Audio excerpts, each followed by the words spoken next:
How's it going, everybody? It is Damien G, and I just got done watching Mortal Kombat Legends Battle of the Realms. And while it takes, in my opinion, a half step back from its predecessor, uh, I got to admit, better than I expected, if I'm being completely honest. There was some standout situations here while I watched this movie, and I watched it back twice, once in regular speed and once in fast mode. And I got to tell you, if you are a fan of fighting in general, in terms of fight choreography in animated specials, you'll like this. If you're a fan of Mortal Kombat and you're a diehard Easter egg finding, wink, wink, nod, nod to the camera, I honestly believe you will love this. But I will say, as someone who loves the video game, who hated the original animated series on USA, who has been back and forth on the Mortal Kombat movie released earlier this year, I got to admit, there was a logjam somewhere along the lines in this movie, and I was trying to figure out where it was, and I could point to it really quickly, and it's the story. The writers, directors, producers, I felt they tried to logjam four story arcs in one movie that's less than 90 minutes, and four stories, 90 minutes, and all are trying to get equal quarter, and yet at the same time, it still felt disjointed. So, minor spoilers, minor, nothing too major. This movie attempts to immerse Mortal Kombat 2 from the original trilogy, Mortal Kombat 3, as well as Mortal Kombat X from the newer version. So you have a lot of intersecting pieces. Just to let you all know, there's the main tournament arc, there's the arc with the Lin Kuei, there's the arc with Sub-Zero and Scorpion, who are not in said tournament, and then we have an appearance of one of the gods, I'll say, in Shinnok, and there's an arc dedicated to him. Now, in my opinion, you could have broken all of this up. You could have broken this up over 3 movies or so. You didn't have to put all this in one bag of tricks and say, here, kids, maybe the production company thought they weren't going to get a third one. Uh, I find that unlikely because people are always clamoring for Mortal Kombat. I want to say Mortal Kombat stuff and things. It hasn't overstayed its welcome. NetherRealm's done a really good job of keeping it relevant in the coming years and previous years, especially since I want to say the rebranding of the franchise. This movie, again, really great action pieces. Fighting in general should not be a 90-second, to 5-minute match like a wrestling show. It should literally be two people going hand to hand. If fights last more than 30 seconds in real life, I would be surprised in terms of like a street fight. And in this case, the fate of Earthrealm. But these fights were frantic, fast. They did a lot of X-ray moves, if you're a fan of those from the video games.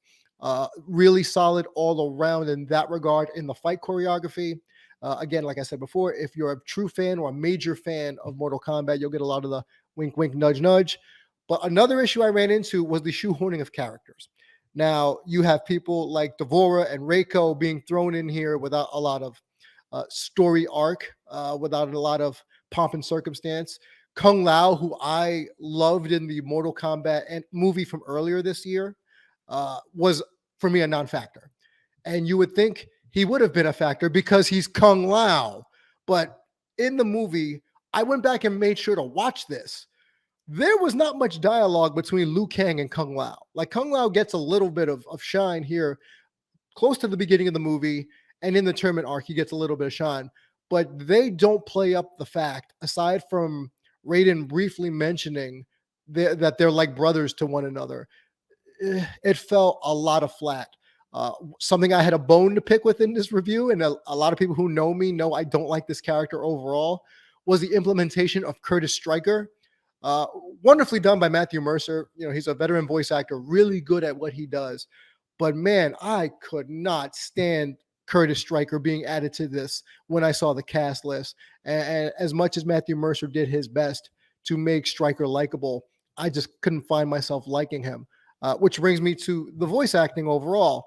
I want to say Johnny Cage, Joel McHale, just amazing. We talk about perfect castings a lot, and it's hyperbole, but in my opinion, this was a perfect casting.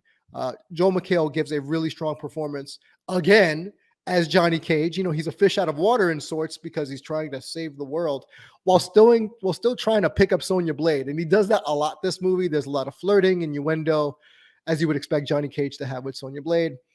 Jennifer Carpenter was fine. I thought she kind of reined in the performance a little bit as opposed to the first Scorpion's Revenge movie.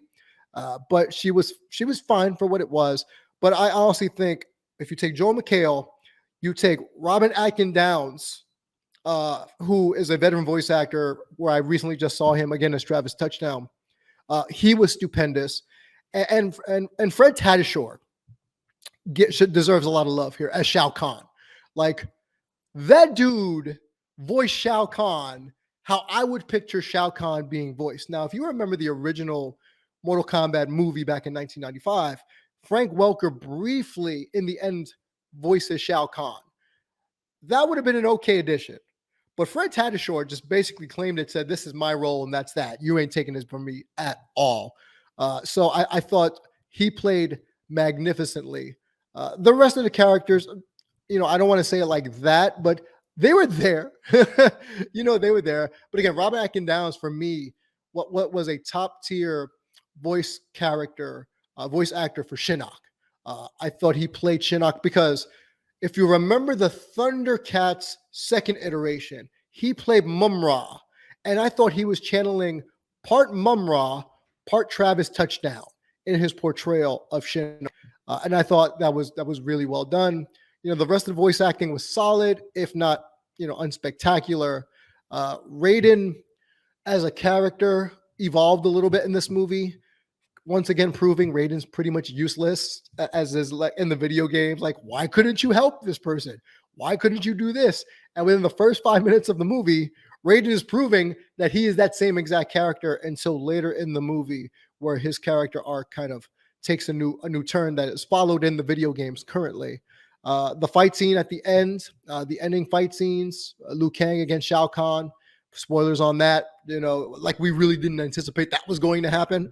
But really good fight scenes revolving around Liu Kang.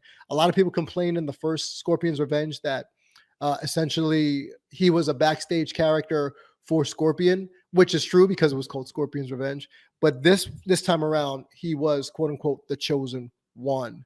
Overall, it was a really enjoyable movie experience. It was kind of uneven in terms of the pacing. Like I said, you tried to put 4 story arcs in one movie less than 90 minutes. You're going to kind of get lost in the sauce, or at least get annoyed. And me going back and forth watching it multiple times, as I said at the beginning of this review, it still didn't come together, especially when you incorporate Sub-Zero as well as Scorpion later in the film, as they're off doing their own little side quest to kind of bring his arc to continuation, both of their arcs to continuation and potentially conclusion. The ending of this movie led me to think there may not be another animated film unless they decide to do a reboot again. I think this might be it. And I think that's kind of where the directors and writers were going, because they don't know if they were going to get a redo, so to speak. So myself personally, if this is what they went out on, they kind of went out on a little bit of a whimper. I don't typically like to throw out number ratings for these kinds of things, but if I had to be honest, I would give it probably a B-, a solid B-, just for the action scenes, the voice acting, a little bit of humor, but it was very disjointed at certain points in this movie. And as much as I'm a Mortal Kombat fan, I don't foresee myself rewatching this more than maybe one more time, just to see if there's anything that I could have added on to this review. But I think that's a pretty standard grade for me, B-, around maybe a 6.5, if you want to be slightly above average. But again, the MVPs of this movie were the voice acting, especially Joel McHale, Robin Atkin Downs, and Fred Tatasciore. That was the biggest thing for me in this movie, and the action set pieces. A lot of action, a lot of blood, a lot of gore, man. Like, there were moments I had to kind of look back, look away. The fatalities were top notch.